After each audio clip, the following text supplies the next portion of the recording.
China के बारे में जब हम सुनते हैं या फिर सोचते हैं, तब ज़्यादातर ये होता है कि ये चाइनीज़ प्रोडक्ट है, हम उसको इतना ज़्यादा इम्पोर्टेंस नहीं देते, या फिर उसकी जो मैन्युफैक्चरिंग कॉस्ट है वो इतनी ज़्यादा कम है कि इंडिया में वो मैन्युफैक्चरिंग कॉस्ट में वो प्रोडक्ट बना पाना ज़्यादा मुश्किल है।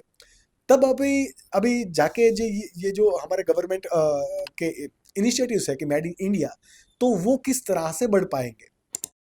Hey lovely audience, this is your host Akash Ukani and thank you for choosing this particular topic to watch. જો તમે આ પોડકાસ્ટ ક્લિપ માટેનો ફૂલ એપિસોડ જોવા માંગો છો તો તમે અમારી મેઇન યુટ્યુબ ચેનલ સ્કિલ જોગીને સબસ્ક્રાઇબ કરીને તમારી લાઈફ એન્ડ તમારા બિઝનેસમાં વેલ્યુ એડ કરી શકો છો. આવી અવનવી podcast clip every Monday, Wednesday and Friday જોવા માટે જો તમે કદાચ આ અમારી યુટ્યુબ ચેનલ સ્કિલ જોગી ક્લિપ પર નવા છો તો પ્લીઝ અમને સબસ્ક્રાઇબ કરો અને નોટિફિકેશન માટે બેલ આઇકન પ્રેસ કરો. અને જો તમે ઓલરેડી આ બેલ આઇકન પ્રેસ કરીને સબસ્ક્રાઇબ કરી દીધું છે then enjoy the video. देखिए, ये जो पूरा का पूरा सवाल है ना, उसको हम 2-3 पहलू से समझते हैं. सबसे पहले बात करते हैं चाइना की. ये वो इकोनॉमी है जिनको अगर आप बीट करना चाहो तो मैं ये क्लियर बोल सकता हूँ कि आज की दिन में इंडिया को 100 इयर्स लगेंगे. डेफिनेटली. सेकेंड नंबर पे सबसे इम्पोर्टेंट बात ये कि ऐसा बिल्कुल नहीं है कि प्रोडक्ट हम लोग सस्ता नहीं बनाते हैं और चाइना सस्ता बनाते हैं. ये मीथ है. अब देखिए, कुछ सेक्टर जो है उनके अंदर ये पॉसिबिलिटीज हो सकती है जहां पे उनके पास रॉ मटेरियल अच्छा है या तो क्वांटिटी में है, एंड बिकॉज ऑफ दैट हो सकता है कि वो सस्ता बना रहे हो.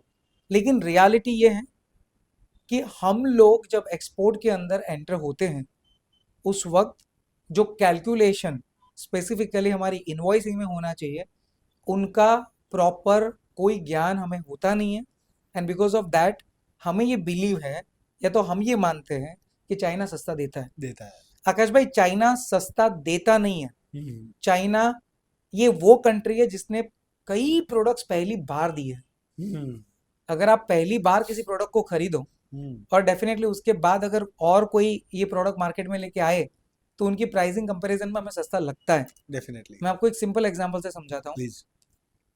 2020 कोरोना के टाइम पे जो मास्क N95 ये हमने लोकल में प्रोडक्शन करना चालू किया और मुझे आज भी याद है कि N95 मास्क का पहला प्रोडक्शन सूरत से हुआ था.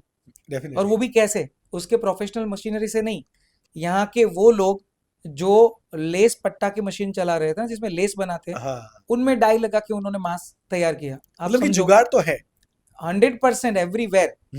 बात ये है कि वो मास्क हम लोग इंपोर्ट कर रहे थे चाइना से, उसका एवरेज वैल्यू 20 to 25 रुपीज हम दे रहे थे. हमने जब बनाना चालू किया तो पता चला कि ये मास्क तो 2 से 2.5 रुपए में बनता है. अब आप गेम समझिए, जो चीज हम बना ही नहीं रहे थे ना, हमें लगता था वो इतने में सस्ता ही मिल रहा है, पर जब हमने बनाना चालू किया तो पता चला कि ये तो बहुत सस्ता है. अब इसी गेम को ध्यान में रखते हुए मैं आपको 3 सेक्टर समझाता हूँ प्लीज, जहां पे आज हम लोग चाइना को टफ कॉम्पिटिशन दे रहे हैं. The first is but obvious tiles and sanitary. अब देखिए, इंडिया आज दुनिया में लार्जेस्ट एक्सपोर्टर है टाइल्स का. चाइनीज यहाँ पे आके स्टडी करते हैं how we are doing this, हम ये कैसे कर रहे हैं. तो पहली बात तो ये कि हमारे पास कुछ तो ऐसा है जहाँ पे हम चाइनीज को बीट कर रहे हैं. सेकेंड नंबर पे it is about the medical products. It is as I told already that oral and injectable. अब देखिए, आज दुनिया का टोटल जितना इंपोर्ट है उसमें इंडिया का शेयर ऑलमोस्ट 37% है. Even again we have beaten the China. Third number पे आप देखिए, it is a toys sector. आज से 6 साल 7 साल पहले we are net importer of the toys. Very few manufacturers over here. Government ने कंप्लीट पॉलिसी लाया कि हम लोग इंपोर्ट बंद करेंगे, और ये स्ट्रिक्ट रूल लाने के बाद आज आप देखिए इंडिया के अंदर टॉयज का इतना मैन्युफैक्चरिंग है कि हम चाइना को टक्कर दे रहे हैं कई मार्केट्स के अंदर.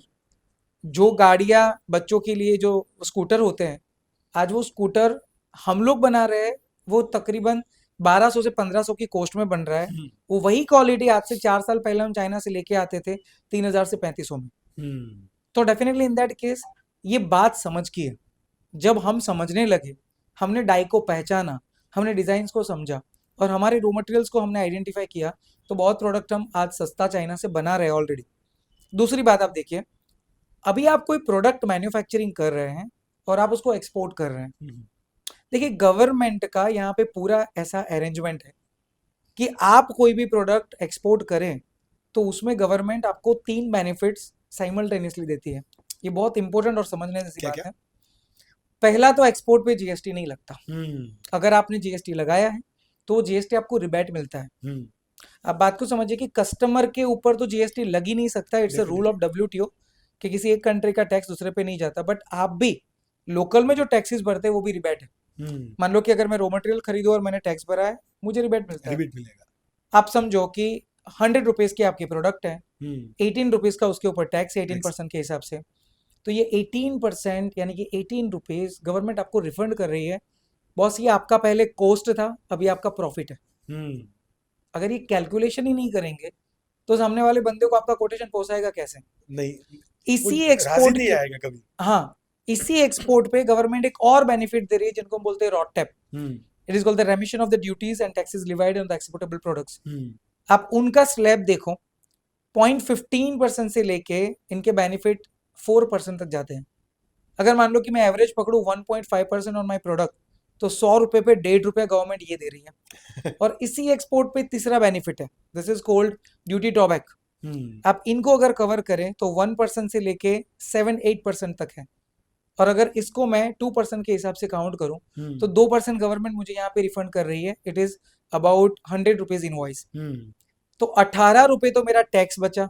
जी। उसके अलावा 1.5 और 2 मतलब 3.5% ये। 3.5% अगर मैं 1 करोड़ का एक्सपोर्ट करूं आकाश भाई, 3.5 लाख तो गवर्नमेंट मुझे रिफंड कर रही रिफंड दे है। रही है। It is government benefits only. 18% तो मैंने अलग से लगाया। हम्म आप कैलकुलेट करो, मुझे कहीं नहीं लगता कि स्पेसिफिक प्रोडक्ट कैटेगरीज में इंडिया ये चाइना से चीपर नहीं है। मेरे पास कुछ एग्जांपल है जहां पे हम लोग चाइना से चीपर रेट में प्रोडक्ट बनाते हैं। चीपर नहीं बोलूंगा मैं, अफोर्डेबल बोलूंगा, because exactly. Affordable is the perfect word.